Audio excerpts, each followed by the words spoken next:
Olá, meus queridos alunos do quarto ano, tudo bem com vocês? Sejam muito bem-vindos à nossa aula de Geografia dessa semana. E na nossa aula de hoje, a gente vai falar um pouquinho sobre os quilombolas. Vamos falar um pouquinho sobre os quilombolas.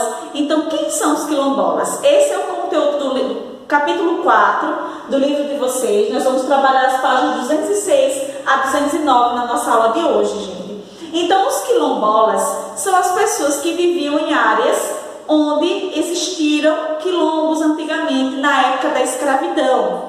Então, os quilombos eram locais para onde os escravos fugiam e tentavam viver lá, viver de uma forma mais humana. Nesses locais, as pessoas plantavam, criavam animais, sobreviviam da caça. Era um local organizado, tá? Que essas pessoas viam o quilombo como uma forma de refúgio das situações que eram postas para elas. Então, como nós sabemos, na época da colonização, quando os portugueses chegaram aqui no Brasil, eles encontraram apenas os indígenas, não foi assim?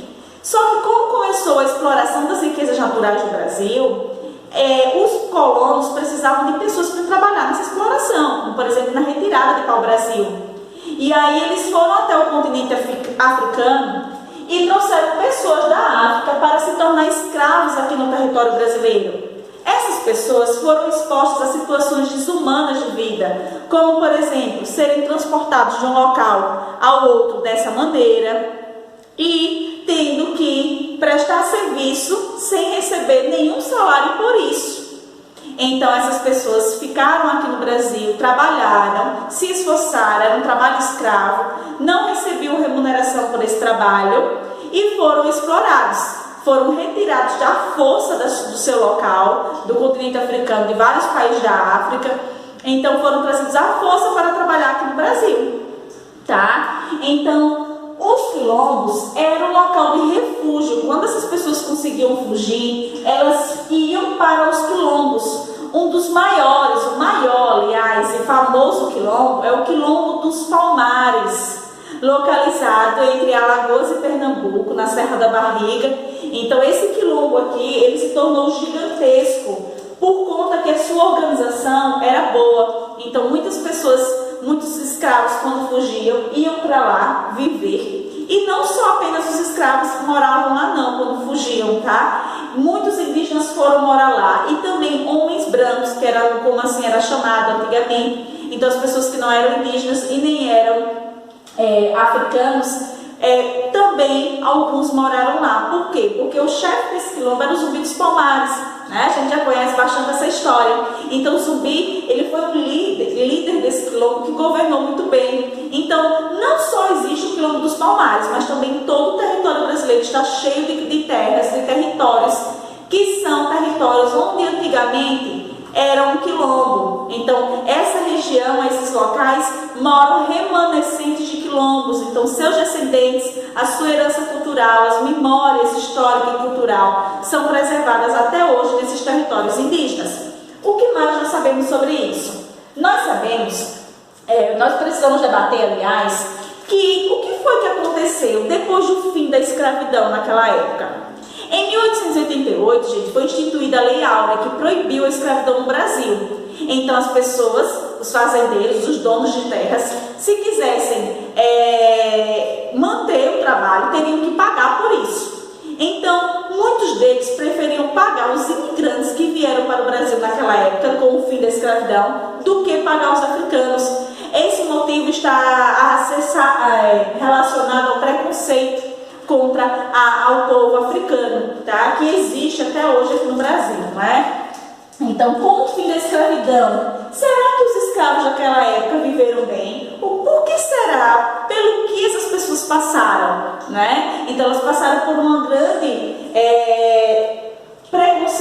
preconceito das outras pessoas e também dificuldade de ser inserida na sociedade, tá? Dificuldade de ser vista ali como uma pessoa que poderia trabalhar e receber, visto que na época da escravidão elas não faziam isso, tá? Então, muitas pessoas permaneceram, muitos desses africanos permaneceram nos quilombos e se tornaram ali como quilombolas. Nessas áreas eles plantavam, eles colhiam, eles tinham a sua própria sobrevivência, viviam as famílias, tá? E vale lembrar também que nesses quilombos não só ficavam os africanos escravizados, muitos indígenas também foram morar lá. E pessoas que eram desprezadas da sua sociedade, como chamados homens brancos, também corriam para o quilombo, fazendo com que o quilombo representasse uma forma de refúgio da sociedade, tá? Então, com o fim da escravidão, depois que finalizou aí o processo de escravização, tá? Essas terras ficaram pertencentes às pessoas que são descendentes de africanos, que são descendentes que tiveram seus descendentes naquela época, que viveram na época aí dos quilombos, tá? Então, até hoje eles lutam para manter a sua cultura e a sua história após esse período da escravidão. É o que ele vem trazendo aí, gente, na página 207. Então, a perseveração da preservação, aliás, da cultura e da história dos escravizados nessas áreas. Então, hoje uma comunidade que existe no país inteiro, tem várias áreas remanescentes de quilombo, inclusive na nossa cidade, tem aí. E essa é a primeira atividade que a tia vai encaminhar agora, tá?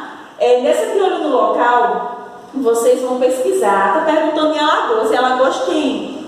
Mas existe alguma comunidade quilombola em Alagoas? E aí vocês vão pesquisar e tentem descobrir se há algum quilombo na unidade federativa, no estado que você vive. Se houver, registre no seu caderno o nome desse quilombo e em qual município ele está localizado. Então, quando vocês fizerem essa pesquisa aqui, vocês vão ver que em vários municípios alagoanos tem territórios aí quilombolas, tá certo? Então, pesquise e registre no caderno. Essa é a primeira atividade da nossa aula, tá bom?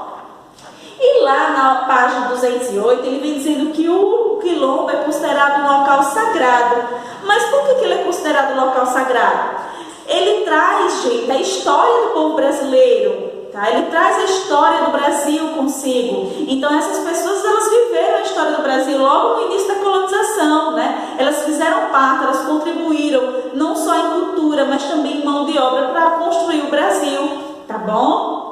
Então, existem políticas públicas que protegem as áreas que são dos quilombos, que são das pessoas quilombolas, que são das pessoas descendentes de quilombolas, tá? Então, lembra quando a gente estudou a demarcação das terras indígenas? Que é a FUNAI que faz isso, né? Que protege, que legaliza. Então, dos quilombos, quem protege é o INCRA, tá? O INCRA, gente, é o Instituto Nacional de Colonização e Reforma Agrária.